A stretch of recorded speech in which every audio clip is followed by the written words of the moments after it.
Sveiki, mani sauc Aigars, šeit mani var redzēt.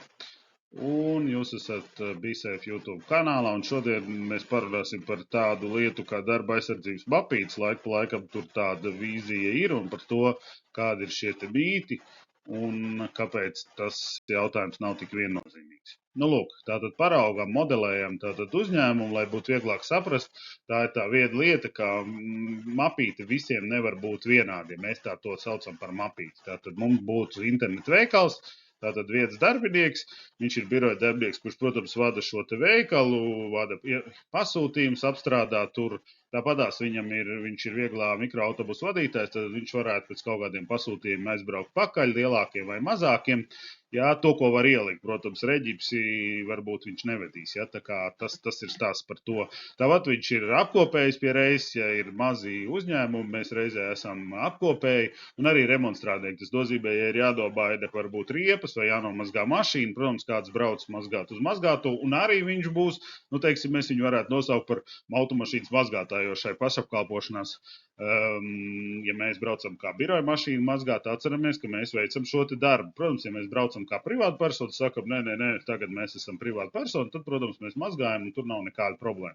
Bet, nu, pieņemsim, mēs, protams, sīkos varam iet daudzos iekšā, bet šajā gadījumā atstājam tātad šīs te, kā mēs esam, līdz ar to, kā mēs redzam, ir birojas šajā te dzīvojamā mājā. Mēs tā esam nodefinējuši, kur ir biroja telpa un tualete, kur var ieiet, izdarīt savas lietiņas. Tāpatās ir šis te autobus, kā mēs runājam, vieglais autobus, kur mēs varam preces aizbraukt, tātad aprīkojums telpu uzkopšanai, tātad kaut kādas birstes un kaut kādas citas lietas, jā, lai galīgi neiedzīvojamies. Nu, protams, autobus kaut kāda mikroautobusu uzkopšanai. Nu, mēs šādi te pasakam, ka faktiski tas ir tas, kas piederās šim te uzņēmumam, kurš it kā saucās internetu veikals, bet apakšā tad ir kaut kāda darba, lai šis te internetu veikals varētu darboties, lai cilvēks varētu arī. Nu, lūk, tātad mapīte, es šajā gadījumā piedāvātu šo te mapīti, šeit ir iedots saturs, kāda viņi varētu izskatīties tādā minimālā variantā. Ja, protams, ir kaut kādas lietas, kurām tur būtu jābūt. Varbūt vēl klāt, bet, nu, pieņemsim, tad tie būs instruktāžu žurnāli, šajā gadījumā viņi būs paštaisīti, dažus paraugus parādīšu, tāpatās instrukcijas, ja, tad ir izstrādātas par to, kādas paskatīsimies, un darba vides risku novērtējums, ja, tad paskatāmies, kas tas ir. Un plus, protams, es tā pierakstīju, kam būtu jābūt, tā kā cilvēks nealgo neko no malas, tad viņam ir jābūt šai te profesionālā pilnveidas izglītībā. Es šeit esmu ierakstījis 160, bet mūsdienās varbūt 60. Jā? Es vienkārši domāju, nu, ka viņš jau to ir izdarījis kaut kad iepriekš.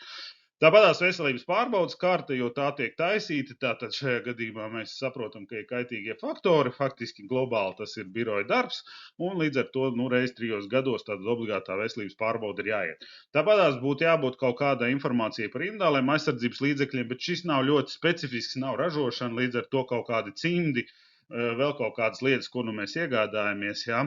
Par to, ko varētu iegādāties vai ko nē, tad jāpaskatās nedaudz cits video, ja, tad par to, kas ir šīs te iegūmi darba aizsardzībā, ir šāds video uztaisīts.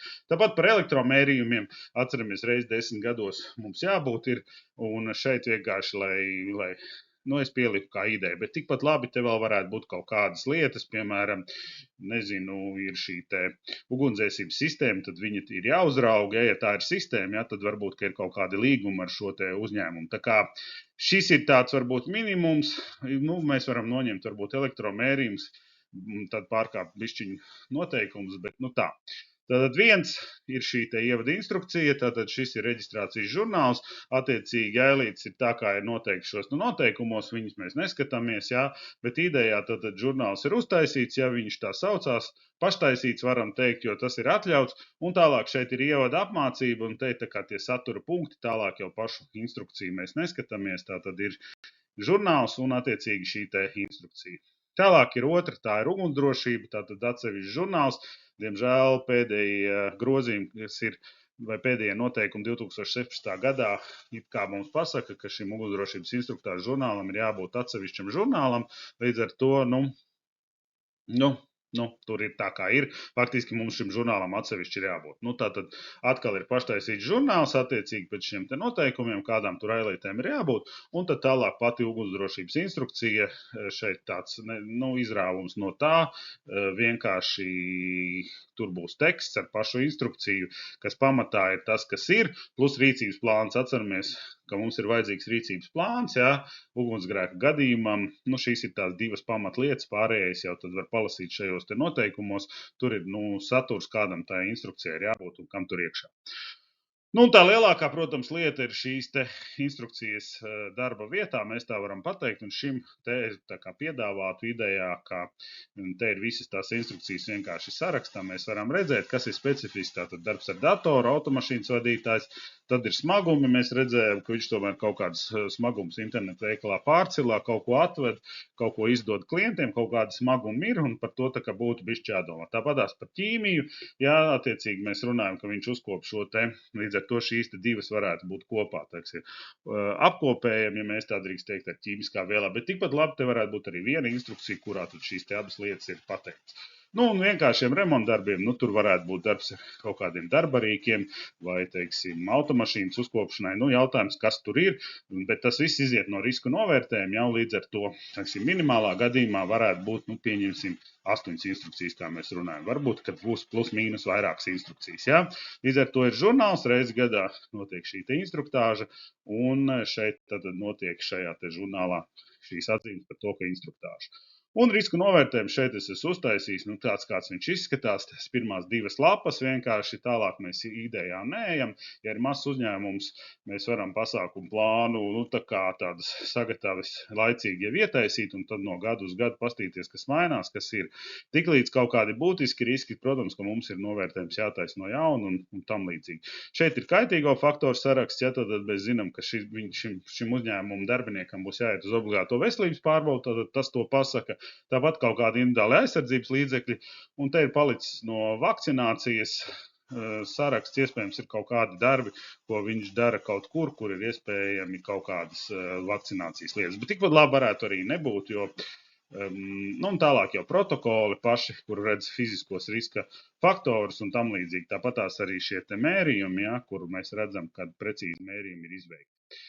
Lūk, un kas tur pieliks, tātad šī te izglītības dokuments, ka viņš drīkst pats veikt šo te obligāto veselības pārbaudu, un līdz 10 darbiniekiem viņš drīkst veikt arī ugunsdrošības lietas savā uzņēmumā, teiksim, un tāpat tās veselības pārbaudas karte, šeit es esmu iekopējis to, un mērījumi, kuri tiek veikti reiz 10 gados, un tā ir kā atgriezeniskā saite, mēs varam pārbaudīt, vai tiešām mums ir zemējums, uztaisīt termogrāfiju, lai mums būtu pārliecība, ka tas, ko mēs te saslēgsim, ka tas viss turēs to, kas ir uzbūvēts, un neradīsies kaut kādas slodzes. Pirmais mīts, kas visā šajā te sakarā ir un ceļo, ka cilvēki domā, kad uztaisam mapīti, šodien uztaisam, un tad es te visu atlikušo dzīvi, 20 gadus dzīvošu ar to vienu mapīti. Diemžēl nē. Tātad mums ir reiz gadā instruktāža, gan ugunsdrošības, gan darba aizsardzības, tātad risku novērtēšanā vismaz pasākumu plāns, ja, teiksim, riski nemainās, tad vismaz pasākumu plānu, mums ir jāizdzēš tas, kas izpildīts un jāpieliek tas, kas ir no jauna nācis klāt, un obligātā veselības pārbaudas reizi 3 gados, ja mēs runājam par šo konkrēto internetu veikalu, tad būtu reizi 3 gados. Ja ārsts nenorāda, jo ārsts varētu norādīt arī biežāk. Tāpat par izcenojumiem, vai var maksāt 100 eiro mapīte, paskatāmies, es tā paņēmu vienkāršu aprēķinu, neiedziļinoties sīkumos, ja, teiksim, labs speciālists, es uzrakstīju no 2 līdz 3 tūkstoši, plus tā kā uzņēmuma nodokļa, jo tas ir jāmaksā, tie, kas sniedz pakalpojumu, tāpat kaut kādas transporta izmaksas, tāpat biroja izmaksas, grāmatvedība, tāpat tās iespējas, kad arī īpašnieki, kas šeit varbūt nav pielikt, tāpat tās kompetentās institūcijas statusam ir lietas, tāpat tās ISO, tāpat apdrošināšana, arodārsts ir jānodarbina, plus mīnus, tātad es esmu uzrakstījis sākot no. Līdz ar to mēs saprotam, ka tie izdevumi apmēram ir tādi, mēnesī, jā, un ja mēs sadalām uz 20 dienām, tie būtu tātad 110 manā gadījumā, ja mēs paņemam galīgi maz, tātad 110 plus transporta izdevumi, tad, lai Rīgā aizbraukt, iespējams, ka tie varbūt būs papildus 10, 20, bet kaut kādā Rēzeknē, Daugavpilī iespējams, ka tie būs arī visi 100 vai pat 200 eiro, jo kā es redzu, gribiet kā negribiet, apmēram 30-40 eiro kilometrs automašīnām uzņēmumu sanāk šobrīd, tur gan degviela, gan šīs te nodokļi, gan uzturēšana. Ja kādam vajag, varu aizsūtīt to paraugu, kādā veidā es rēķinu šos te izdevumus, tā kā arī Excel failā droši varēsiet salikt savus izdevumus un dabūt to, cik tad tas konkrēti maksā, lai neiznāk, ka šajā gadījumā pa 110, lai, teiksim, manā gadījumā man nav jēga braukt uz teiksim, Daugavpili, jo faktiski tad visu cenu es atstāju tikai par automašīnas uzturēšanu. Gribam vai negribam. Tā lūk tas ir. Un vēl viens mīts ir par to, ka tad tu kaut ko satājas, ja, un tad jau es uzturēšu pats, bet tur ir, protams, atceramies papildus lietas. Ir jābūt skaidram, kurš to dokumentu ir izstrādājis. Jā, diemžēl, man bieži nākās sastapties, ka cilvēki, lai slēptos, jo, diemžēl, sniedz pakalpojumus darba aizsardzībā tie, kuri to nedrīkstētu sniegt, jo ir savas prasības, kā es teicu, daudzi, lai neparādītos, lai viņus nevarētu sodīt, jo Valsts darba inspekcija par nekvalitatīvu viens, par nepareizu vai pakalpojumu sniegšanu un pretrunā likumdošanai var sodīt, ja. Līdz ar to skatāmies, ir jābūt skaidrs, jo citādāk teiks, ka jūs izstrādājāt un kāda jums bija tiesība šo dokumentu izstrādāt. Tā kā, lai tas nepārvēršās kā bubrāks pašam, jo teiks sev, kā jūs tā izstrādājat, jums nav ne tā, ne šā, ne prasības, nekā. Bet, tāds variants šobrīd Latvijā eksistē, jo daudziem gribās kaut ko tā. Tā.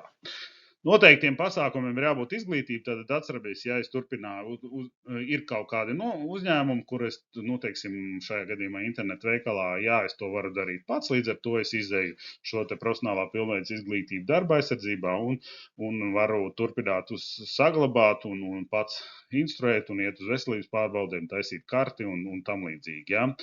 Tāpatās, ka vēl kaut kādas lietas, ko no dokumentālās puses vajag, mēs liekam klāt, varbūt kaut kādas lietas, nezinu, ar likumdošanu tiek pārtraukts, tad mēs viņus varam noteikt. Bet viņi reāli būtu jāuzrauga, un tas ir šie te pasākumu plānu sastādīšana, ja ka mums reiz gadā ir jāsastāda plāns, ko tad mēs esam paredzējuši uzlabot šajā te pasākumā.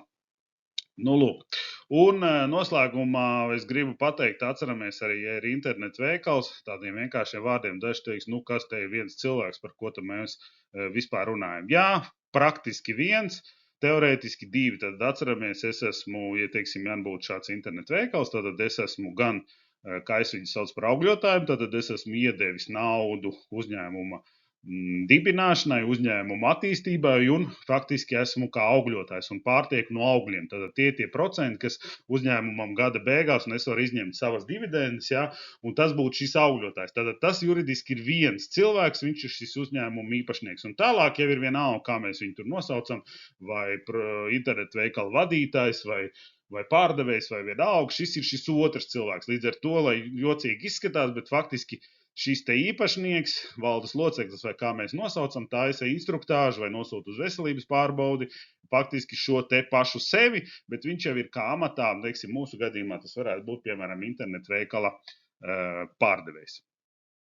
Lūk, tāda tā lieta, ja ir vajadzīgi kaut kādi specifiski padomi, vajag vai nevajag darba aizsardzību, kaut gan tādam jautājumam faktiski nevajadzētu būt, jo atceramies, jebkurā uzņēmumā ir jābūt darba aizsardzībai lielākai vai mazākai. Līdz ar to tāds jautājums, ka man vispār nav jābūt, īstenībā izslēdzās pats no sevis. Tā kā forša dzīve drošā darbā, rūpējamies arī par sevi.